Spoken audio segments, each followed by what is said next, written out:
बंदा इस सिस्टम से कभी भी ऊपर आ ही नहीं सकता, आ ही नहीं सकता।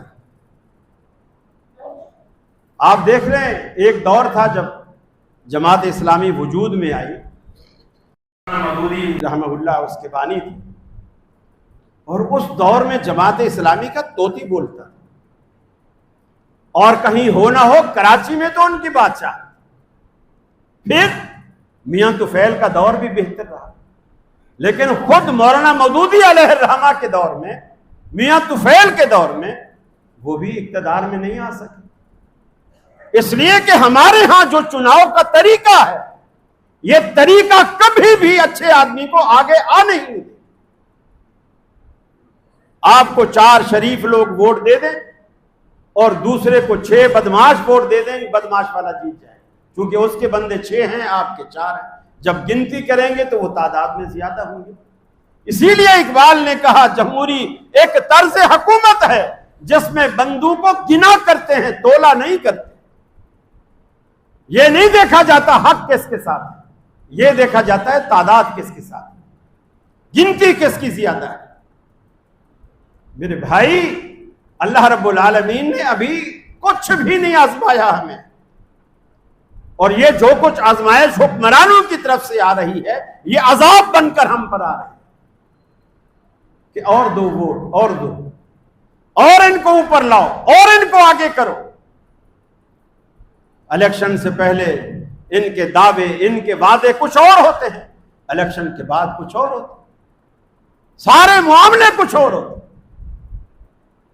फिर अगले साल 5 साल बाद जब वोट होंगे, इनको फिर आप देखोगे अपने इलाके में कि वो लोग नजर आ रहे हैं, आपका कोई फौत होगा ताज़ियत करने भी आ रहे हैं, क्योंकि वोट आएगा।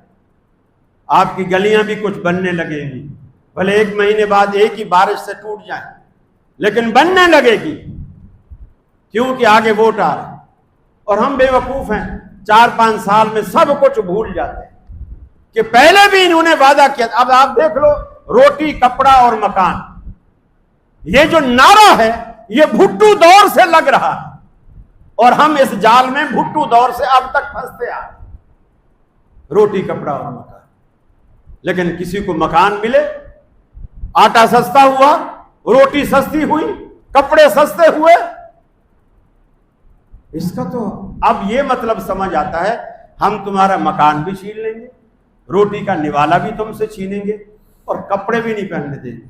अब इस नारे का ये मतलब, मेरे भाइयों, इस सारे निजाम को, सिस्टम को बदलने का एक ही जरिया है, एक, जो रसूल अकरम सल्लल्लाहु अलैहि वसल्लम ने मदीने की रियासत में जाके बुनियाद डाली थी। रियासत मदीना से कभी ये ना धोखा खाइए कि मैं कोई तहरीक वालों की बात कर रहा हूं, वो भी एक धोखा था।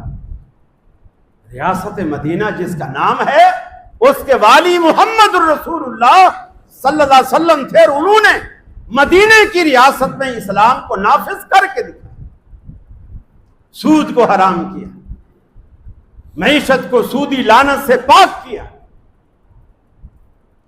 और आज देख लो सारी मईशत, बल्कि बैंकें आपको, हालांकि सुप्रीम कोर्ट भी फैसला कर चुकी है कि सूदी निजाम को बदलो, हुकूमत को 5 साल की मोहलत दी थी, वो भी गुजर गई, लेकिन ये नहीं बदला जा सकता, क्योंकि हमने वर्ल्ड बैंक के कर्जा लिया है और वो सूद के बगैर देते नहीं, और हमने तो लेना है।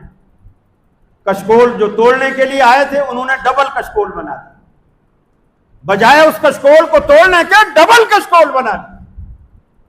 तो अल्लाह ताला बरकत देगा कैसे? हालांकि अल्लाह ताला ने बड़ी अजीब बात अल्लाह ने कुरान में कही, फरमाया कि यमहकुल्लाहु रिबा व युर्बि सदक़ात, अल्लाह ताला सूद को मिटाता है, सदके को बढ़ाता है। हालांकि अकल ये कहती है, सूद पे आप किसी को पैसा देंगे, जब वो आपको लौटाएगा तो वो बढ़ा के लौटाएगा।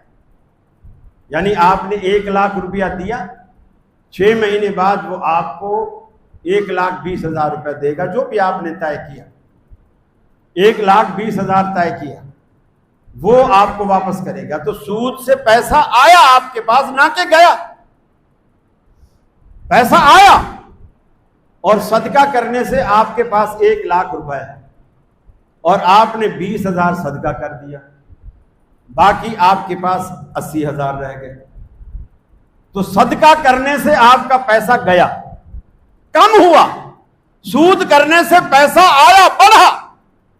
लेकिन अल्लाह इससे बिल्कुल उलट बात कहता है, यमहकुल्लाहु रिबा, हम सूद को मिटाते हैं, युर्बी सदकात, सदकात को बढ़ाते हैं।